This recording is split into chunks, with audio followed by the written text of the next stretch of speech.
जी welcome back. और ये बताएं कि पाकिस्तान में बड़े ऐसे लोग हैं जो बड़े एडवेंचरस हैं और अब हमारे पास दो ऐसे नौजवान मौजूद हैं जो खुजराब से गवादर तक 5000 किलोमीटर का सफ़र सिर्फ और सिर्फ साइकिल पर करने वाले हैं। तो हम उनसे बात करेंगे। हमारे साथ अहमर खान है और सलमान शिफा। अस्सलाम वालेकुम। वालेकुम अस्सलाम। क्या हाल है आपके? आप दोनों कैसे हैं? हम दोनों खैरियत से हैं और अल्हम्दुलिल्लाह अपने सफर को हमने जारी रखा हुआ है। अच्छा ये बताएं कि अभी आप खुजराब से निकल चुके हैं क्या?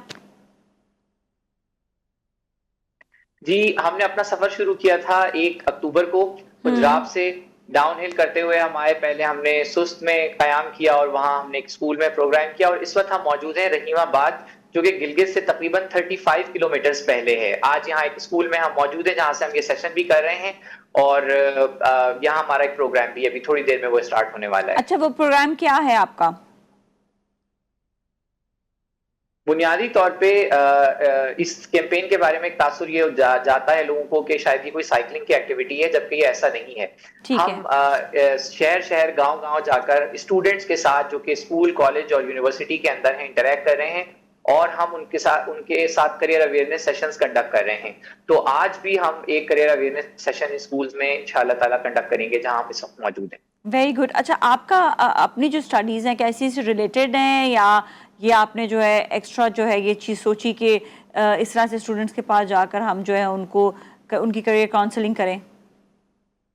दोबारा बताइएगा, आवाज। ये बताएं कि आप दोनों ने खुद क्या पढ़ा हुआ है? एजुकेशन क्या थी आपकी?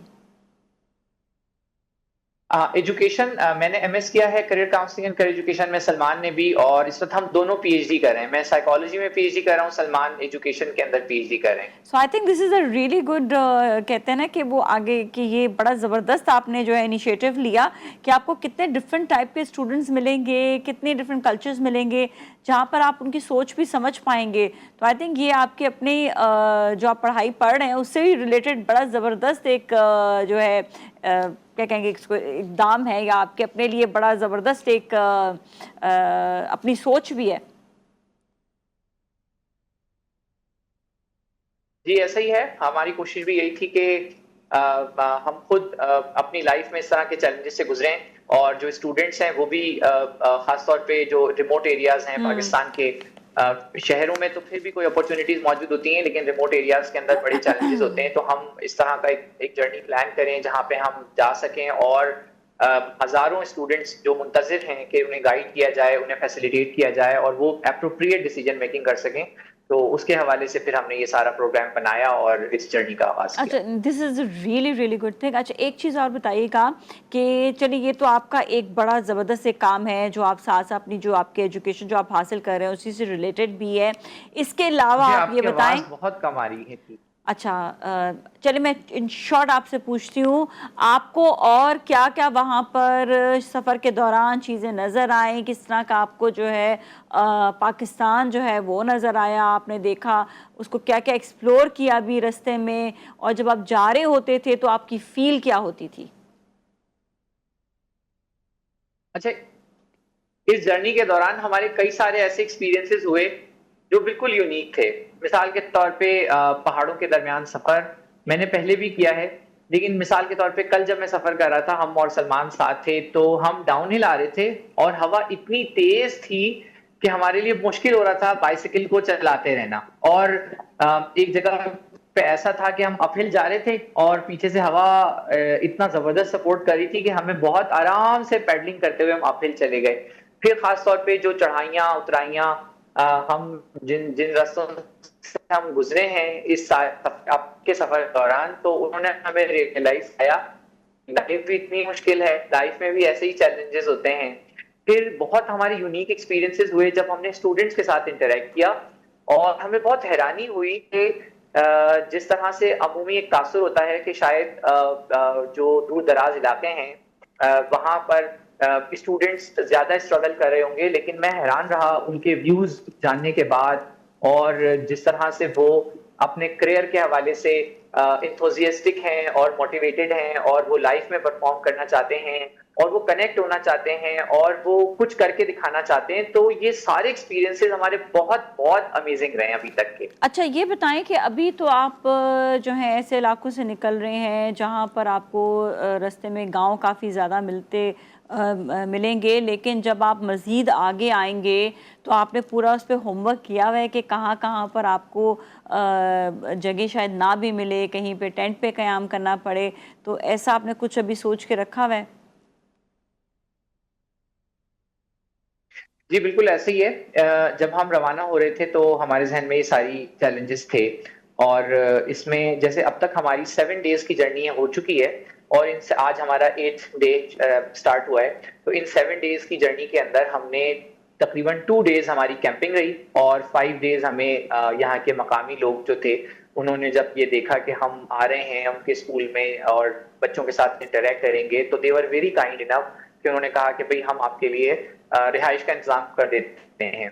तो दोनों तरह के मामलात हैं, यानी देयर आर सम प्लेसेस कि जब आप राइड कर रहे होते हैं और इतना ज़्यादा डिस्टेंस आपने ट्रैवल करना होता है कि जिस दरमियान में कोई जगह नहीं होती, तो फिर यू गो फॉर कैंपिंग और हमारे पास कैंप मौजूद हैं, अपने स्लीपिंग बैग्स हैं, मैट्रेस हैं, जो बाइसिकल के ऊपर हम कैरी कर रहे हैं। तो हम और हमारा एक 100 डेज का पूरा अपना ट्रैवल प्लान बना हुआ है, जो हम अच्छा। कोशिश कर रहे हैं कि हम उसको फॉलो कर सकें।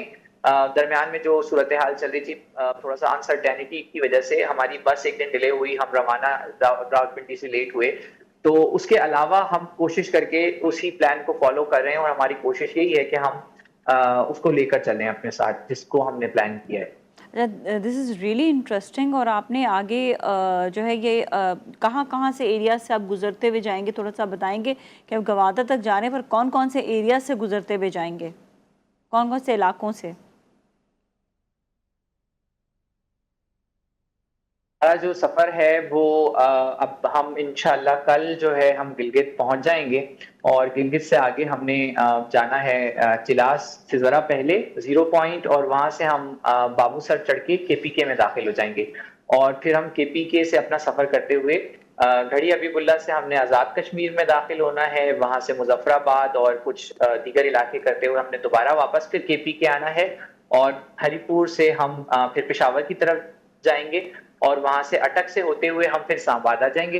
इस्लामाबाद में हमारा 3 दिन क़याम है और फिर हम रावलपिंडी और रावलपिंडी के बाद फिर हम पंजाब में दाखिल होंगे और वहां से फिर हम जीटी रोड के ऊपर सफ़र करते हुए लाहौर और फिर उसके बाद फैसलाबाद और फैसलाबाद से फिर मजीद जो भावलपुर, मुल्तान, ये दीगर शहरों से होते हुए फिर हम इंशाअल्लाह अहमदपुरी से हमने सिंध में आगे दाखिल होना है सादकाबाद से और फिर ये जर्नी हमारी सिंध के अंदर चलती हुई नेशनल हाईवे के ऊपर और फिर हमने कराची पहुंचना है, कराची से फिर हमने फिर गवादर की तरफ रवाना होंगे। चार बड़े सूबे, 2 हमारी जो एडमिनिस्ट्रेटिव टेरिटरीज हैं, जो हमारा कैपिटल है, उन 7 जो हमारे बड़े ये कहने के प्रोविंसेस और रीजन्स हैं, उन सबको हमने इसमें कवर किया है। और इस कैंपेन की एक और खास बात है कि ये कैंपेन तमाम बॉर्डर्स को भी टच कर रही है कंट्रीज के। मिसाल तौर पे हमने पाकिस्तान चाइना के बॉर्डर से शुरू किया है, जब हम लाहौर पहुंच रहे होंगे तो वहां हमने वाघा बॉर्डर तक जाना है और पेशावर से हमने तुर्खम बॉर्डर तक जाना है। तो इस तरह से ईरान में जो सूरत हाल होगी, अगर हम वहां तक जा सके तो वील ट्राई आवर बेस्ट कि हम वहां भी अगर बॉर्डर तक जा सकें। तो जितने बॉर्डर्स कंट्रीज के पाकिस्तान के साथ टच कर रहे हैं, उन सबको हम कोशिश करें कि हम वहां तक जा सकें। ठीक है जी। और माजरत बहुत बहुत सलमान से, सलमान हम आपसे बात नहीं कर पाए। लोग सोच रहे हो कि सलमान से बात क्यों नहीं करें, क्योंकि उनका माइक का ज़रा प्रॉब्लम चल रहा था। पर wish you both best of luck. Salman, आपको भी बहुत बहुत बेस्ट विशेस और अहमर आपके लिए भी कि आप दोनों का ये सफ़र जो है ज़बरदस्त गुजरे। और जब आप लोग सफ़र मुकम्मल कर लेंगे तो हम आपसे दोबारा कॉन्टैक्ट करेंगे और फिर मज़ीद एक्सपीरियंसेस आपके जानेंगे। या आप जब कराची आएंगे इंशाल्लाह तो आप लोग अपने शो में ज़रूर बुलाएंगे। Thank you so much for being with us. और इसके साथ ही भी जाएंगे ब्रेक की जाने, पर ब्रेक के बाद वापस मिलेंगे। So you all stay with us.